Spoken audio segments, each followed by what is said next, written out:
কি হচ্ছেটা কি? সবাই নিজেদের কাজ ছেড়ে নিজেদের ফোন নিয়ে কি করছে? বিকাশ স্যার, পৃথ্বী স্যার এখনো অফিসে আসেননি। হোয়াট? কিন্তু পৃথ্বী স্যার তো প্রতিদিন সকাল 10টার আগেই অফিসে পৌঁছে যায়। তাছাড়া আজ তো একটা ইম্পর্টেন্ট মিটিংও আছে। আই নো, কিন্তু উনি এখনো আসেননি। ওনার ফোনটাও অফ। বাড়িতে ফোন করেছিলে তুমি? সবাই ওনাকেই ট্রাই করছেন স্যার, কিন্তু বাড়ির ফোনও বন্ধ। কোনো ব্যাপার নয়, আমি ওর পার্সোনাল নাম্বারে ফোন করছি। স্যারের পার্সোনাল নাম্বারে তো বন্ধ। বিকাশ স্যার, এরকম নয় তো যে পৃথ্বী স্যার হয়তো কোম্পানি বেচে দিয়েছেন, তাই উনি ওনার সব কন্ট্যাক্টস বন্ধ করে রেখেছেন? আগের মাসে তো উনি কোম্পানি বিক্রি করার কথাও বলছিলেন। নো মায়া, যদি পৃথ্বী স্যার কোম্পানি বেচেও দিতেন তাহলে একবার অন্তত আমাদের সঙ্গে কথা বলতেন।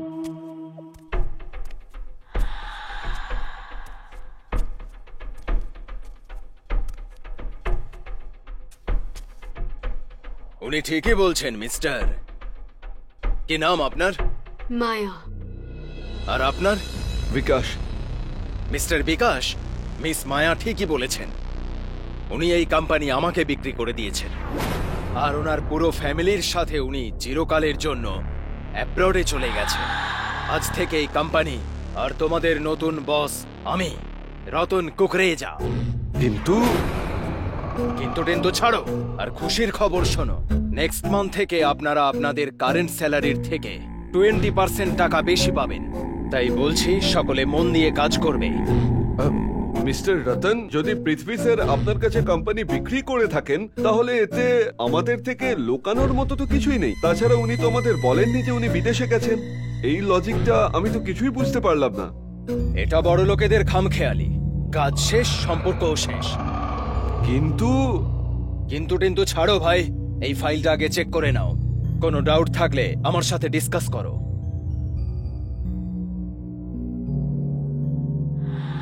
সবাই অর্ডারে আছো? হ্যাঁ। গুড। তাহলে বন্ধুরা, এই কোম্পানির নতুন বস হওয়ার জন্য আর আপনাদের সকলের স্যালারি বাড়ার খুশিতে আমার তরফ থেকে আজ রাত 9টার সময় ফ্রেন্ডস কলোনির 13 নম্বর বাংলোতে গ্রিন হাউস ঘরে একটা পার্টির অর্গানাইজ করা হয়েছে। আর ওই পার্টিতে যদি কেউ না যায় তাহলে কিন্তু তার ইনক্রিমেন্ট হবে না। কি বলছো সকলে? Okay sir.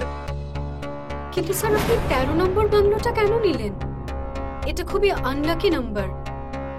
এই নাম্বারটাতে সবসময় অশুভ লক্ষণ দেখা যায়।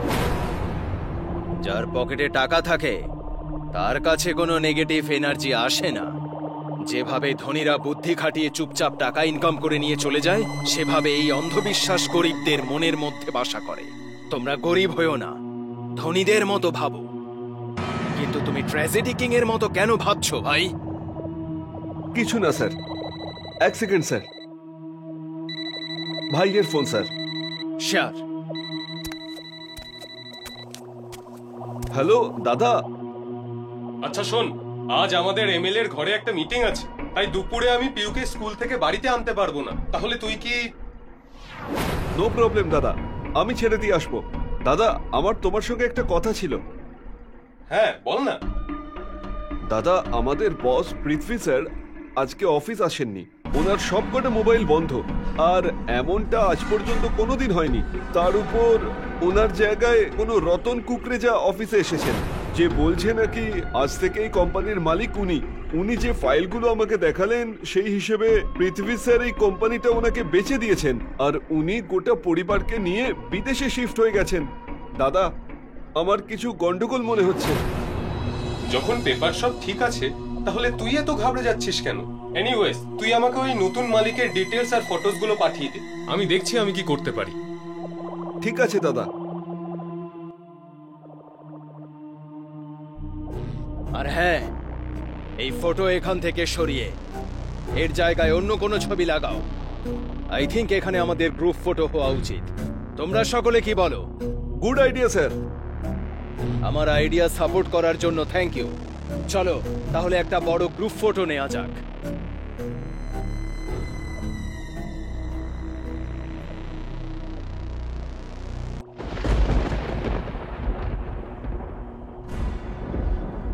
এক্সকিউজ মি দাদা, একটু শুনুন তো। তোমরা কেউ চিন্তা করো না, এখনই ইলেকট্রিক চলে আসবে। বাহাদুর, দেখো তো ইলেকট্রিকের কি সমস্যা হলো।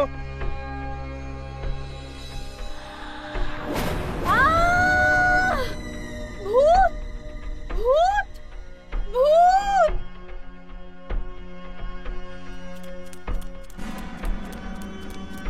মায়া, কি হলো? কি চোখ খোলো মায়া, কি হয়েছে?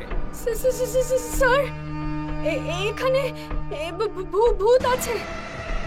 ভূত? মায়া, এখানে কোনো ভূত ট্রুথ নেই। হতে পারে তুমি হয়তো অন্ধকারে কাউকে দেখে ফেলেছো। এনিওয়েজ, তোমরা এনজয় করো, আমি আসছি। এ আবার কি নাটক ভাই? কলে জল আসছে না?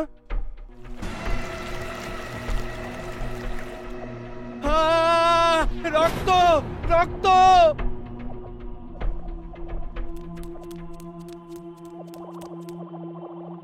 কি হয়েছে স্যার?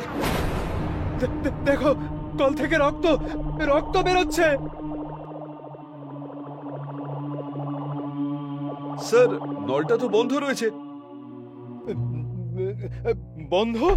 কিন্তু এখনই ওখান থেকে রক্ত বেরোচ্ছিল। এখান থেকে তো স্যার জলই বেরোচ্ছে। মনে হচ্ছে আপনিও মায়ার মতো ভূত দেখে ফেলেছেন, সেই জন্য আমার মনে হচ্ছে আপনার এরকম হচ্ছে। হতে পারে। এবার চলুন স্যার। তোমরা যাও, আমি আসছি।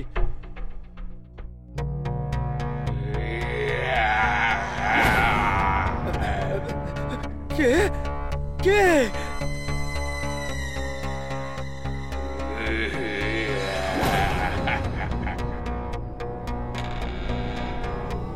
কে তুমি? এখানে কি করছো? কে তুমি? আমাকে ছেড়ে দাও, আমাকে যেতে দাও, আমাকে ছেড়ে দাও, বাঁচাও বাঁচাও!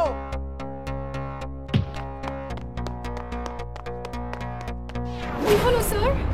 ভূত ভূত! বাথরুমের ভেতর ভূত! কিন্তু স্যার, যখন আমরা সবাই গেলাম তখন তো ওখানে কেউই ছিল না, কি মায়া? হ্যাঁ, ও টয়লেটে ছিল, আমি নিজের চোখে দেখেছি ওকে। ও আমার গলা টিপে রেখেছিল, আমার কথা বিশ্বাস করো। কেউ না স্যার, আমি আপনার জন্য জল নিয়ে আসছি স্যার।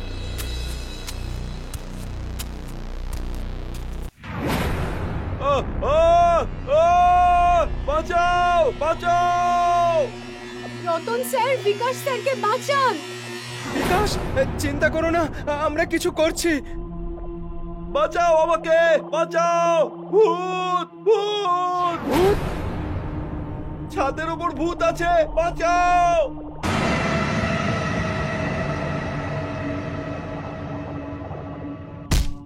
রতন স্যার, আমি বলেছিলাম তো আপনাকে যে এখানে ভূত আছে।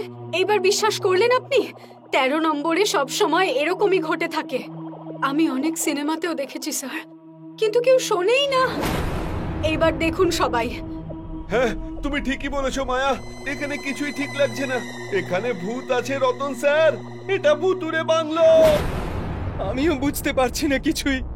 এই তো 2 দিন আগেই আমি এই বাংলোটা কিনলাম। ওহো স্যার, ভূত আর কি জানবে যে আপনি কবে কিনেছেন? ওর তো থাকা নিয়ে কথা, তাই না?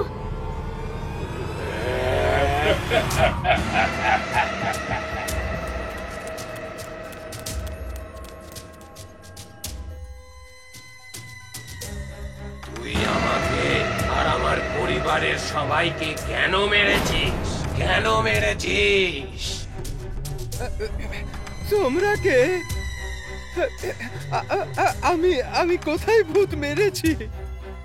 আমি হলাম পৃথিবী।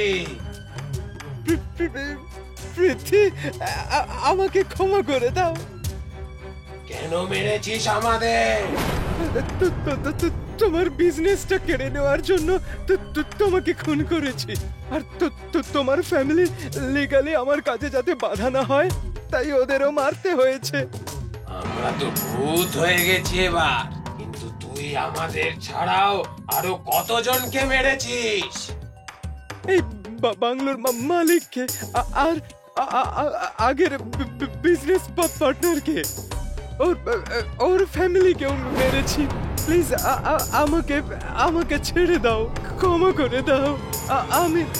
আমি খুব বড় ভুল করে ফেলেছি আমি। আমাদের আত্মা কষ্ট পাচ্ছে, আমাদের মুক্তি চাই। বল তুই সবার শরীর কোথায় লুকিয়ে রেখেছিস, বল, না হলে তোকে এক্ষুনি খতম করে দেব, বল। আমি সবাইকে মেরে এই বাংলোর ব্যাকইয়ার্ডে পুঁতে দিয়েছি।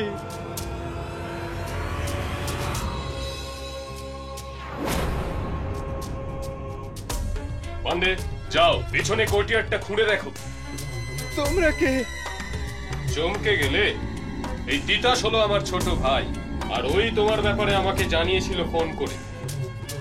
আর আমি তোর ছবি দেখেই তোকে চিনতে পেরেছিলাম, রতন কুকরেজা, যে তুই হচ্ছিস সেই শয়তান যে মানুষজনকে চালাকি করে পার্টনার বানিয়ে তাদের মেরে তাদের বিজনেস আত্মসাৎ করে নেয়। তোকে ধরার জন্যই আমরা এই ভুতুড়ে নাটকটা করেছিলাম। তিতাসকে উল্টো করেও ঝুলিয়েছি। তুই সমস্ত প্রমাণ দিয়ে দিয়েছিস।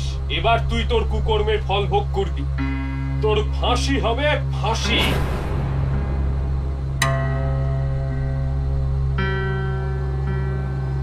ভগবান পৃথ্বী স্যার আর ওনার পরিবারের আত্মাকে শান্তি দিক।